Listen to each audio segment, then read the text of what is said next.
एखादी कविता आपल्याला गाण्या म्हटल्यानंतर, आता काल आपण कविता म्हणलो कुठल्या, रंग रांगोल्या सान सानुल्या, पाठ झाली का नाही? सगळ्यांना पाठ झाली काल. कशामध्ये? संगीतामध्ये म्हटल्यामुळे. तसं मी तुम्हाला ही सशाची कासवाची जी गोष्ट आहे ती गोष्ट कशामध्ये सांगणार आहे? संगीत. ससा कासवाची ऐका कहाणी, ससा कासवाची ऐका कहाणी, धावण्याची शर्यत लावली हो त्यांनी, धावण्याची शर्यत लावली हो त्यांनी. हो ससा कासवाची ऐका कहाणी. हा ससा त्या कासवाला म्हणाला, माझ्यासोबत शर्यत लावायला तयार आहेस का? असं म्हणल्यानंतर बिचारा कासव गप्प बसला. तरी पण ससा काय म्हणाला, अरे शर्यत लावायला माझ्यासोबत तयार आहेस का? असं म्हटल्यानंतर कासव काहीच बोले ना. परत तो ससा त्या कासवाला काय म्हणाला बघा, मुकाबला मुकाबला, अरे कासवा कासवा कासवा, माझ्याशी तू करशील का रे हे मुकाबला मुकाबला, अरे कासवा कासवा कासवा. असं म्हणल्यानंतर आता कासव मात्र जाम चिडला बरं का. आणि तो कासव त्या सशाला काय म्हणाला बघा, तरी पण सांगतो आईला विचारून, उद्याला येतो मी धावायला,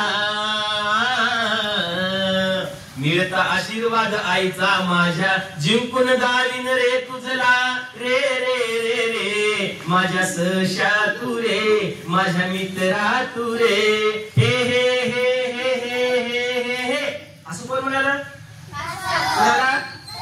असं म्हणून कासव घरी गेला. पण कासवाला काही चैन पडेना. कासव पलंगावरती झोपला, त्या अंगावर होऊ लागला, पण कासवाला काही चैन पडेना. हे सर्व प्रकार कासवाच्या आईनं बघितलं की माझ्या बाळाला का झोप येत नाही, म्हणून ती कासवाच्या जवळ गेली आणि कासवाला कासवाची आई काय म्हणाली, बाळा तुला कोणी बोललं का, तुला कोणी रागावलं का, तुझं कोणी मन दुखावलं का, सांग बरं तू नाराज का आहेस? असं कासवाची आई कुणाला म्हणाली. असं म्हणल्यानंतर तिची आई काय म्हणते बघा, निंबोनीच्या झाडा मागे चंद्र झोपला ग बाई, निंबोनीच्या झाडा मागे चंद्र झोपला ग बाई, आज माझ्या कासवाला झोप का येत नाही, निंबोनीच्या झाडा मागे चंद्र झोपला ग बाई. असं म्हणल्यानंतर कासवाला काय वाटलं की माझ्या मनामध्ये सगळे भाव आता आईने ओळखलं. म्हणून कासव आईला काय सांगतो बघा, कसा सांगू मी आई तुला ग, कसा सांगू मी आई तुला ग, एका सशाने अपमान केला, एका सशाने अपमान केला. रात काळी उठून मजला आव्हान देऊन, रात काळी उठून मजला आव्हान देऊन, धावण्या शर्यतीचा मुकाबला केला, एका सशाने अपमान केला. असं म्हणल्यानंतर कासवाच्या एका म्हणाली, बाळा तू अजिबात घाबरू नको, तू अवश्य पुढे जा, उद्या तू पुढे जा, शर्यतीला जा. असं कोण म्हणाल? कासवाची आई म्हणाली. आणि मग कासव झोपी गेला, आई झोपी गेली. पहाट झाली, कोंबडा आरवला, बाळाला आईनं उठवलं आणि बाळाला आंघोळ घातलं. कुण्या बाळाला?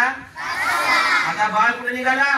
शर्यतीला निघाला. आणि शर्यतीला निघाल्यानंतर त्या कासवाची आई पंचायत ओळखते आणि त्याला आशीर्वाद देत काय म्हणते बघा, बाळा चालला सरना घरा बांधी ते तोरणा, शर्यत जिंकून तू ये रे तुझ करी ते औक्षणा, बाळा चालला सरना घरा बांधी ते तोरणा, शर्यत जिंकून तू ये रे तुझ करी ते औक्षणा.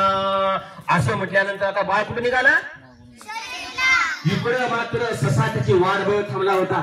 आता कासव येणार, माझ्यासोबत शर्यत लावणार, मी शर्यत जिंकणार, या गर्वामध्ये या अहंभावामध्ये हा ससा त्या कासवाची वाट बघत थांबला होता. कासव सशाच्या जवळ गेला आणि ससा म्हणाला, शर्यतीला तयार आहेस का? असं म्हणल्यानंतर कासवानं आपली छोटीशी मान डोलावून होकार दिला आणि ससा म्हणाला, 1 2 3 म्हटल्या बरोबर विद्युत गतीने धावणारा ससा खूप दूरवर निघून गेला. कासव मात्र इवल्या पावलानं चालत चालत त्याच्या माग माग जाऊ लागला. ससा खूप दूर गेला, ससा खूप दूर गेला आणि सशानं मागे वळून पाहिलं, त्याला कासव कुठं दिसेना. पुढे एक झाड होते, त्या झाडाखाली हिरवगार गवत होतं, त्या गवतावर ताव मारली. त्या गवतावर ताव मारली म्हणजे त्या गवतावर ताव मारली आणि त्याला बाजूला उड्याचं पाणी होतं ते पाणी पिलं. आता सशाचं पोट भरलं. आता सशाला झोप यायला लागली. विचार केला आणखी कासव खूप लांब आहे. कासव तर हळूहळू चालतो. आता आपण काय करावं त्या झाडाखाली एक डुबली घ्यावं म्हणून झोपी गेला. असा झोपी गेला अक्षरशः घुरायला लागला. कोण? ससा घुरायला लागला आणि मग कासव कुठंच थांबला नाही. निघाल्यापासून सतत चालत जात असताना कासवाचं लक्ष कुठे गेलं त्या झोपलेल्या सशाकडे गेलं झाडाखाली. तो सशाच्या जवळ गेला. तो ससा घुरत होता. त्याचं पोट भरलं होतं. त्याला आनंद झाला आणि तो देवाला विनंती करतो. कोण? कासव. काय म्हणतो बघा. देहाची तिजोरी भक्तीचाच ठेवा. देहाची तिजोरी भक्तीचाच ठेवा. झोपून राहू द्या देवाला. झोपून राहू द्या देवा. झोपून राहू द्या देवाला. झोपून राहू द्या देवा. झोपेची वयाच्या आता आली आहे गुंगी. जर का जागी झाला जाईल बघा संधी. म्हणून देवा करतो आता तुमचाच धावा. झोपून राहू द्या देवा याला. झोपून राहू द्या देवा. असं म्हणून आता कासव पुढे निघाला. पुढे शेरीच्या ठिकाणाकडे ठेवलेल्या ठिकाणाकडे निघाला. जात जात जात जात जात असताना कासव त्या ठिकाणी जाऊन पोहोचला. इकडे मात्र ससा खडबडून झाला. काय त्याला कासव कुठं दिसेना. विचार केला आणि कासव खूप लांब असेल म्हणून ससा झोपेतून उठून परत धावायला सुरुवात केला. धावत धावत धावत घामे घुम झाला आणि त्या ठिकाणी जाऊन बघतो तर काय कासव याची वाट बघत छोट्याशी मान डोळ्यावर बसला होता. हे पाहून ससाला खूप वाईट वाटलं. सशाच्या डोळ्यातून अक्षरशः पाणी यायला लागलं. आता काही रडू उठलं होता का? हरीच देव होता. ससा धाय धाय धाय रडू लागला आणि म्हणाला कशी नशिबान थट्टा आज मांडली. कशी नशिबान थट्टा आज मांडली. माझ्या झोपेने हो माझी फजिती केली. कशी नशिबान थट्टा आज मांडली. असं म्हणून ससा रडू लागला. रडून काही उपयोग नव्हता. मग इकडे सशाचे मित्र थांबले होते की आमचा ससा जिंकणार आणि त्याचा सत्कार करा म्हणून गुलाब पुष्पाचे हार घेऊन थांबले होते मोठे मोठे. ती हारलेली बातमी त्या मित्राला कळाली. त्यावेळेस त्या सशाचे मित्र सुद्धा त्याला काय म्हणाले बघा. काय होतास तू. काय झालास तू. काय होतास तू. काय झालास तू. अरे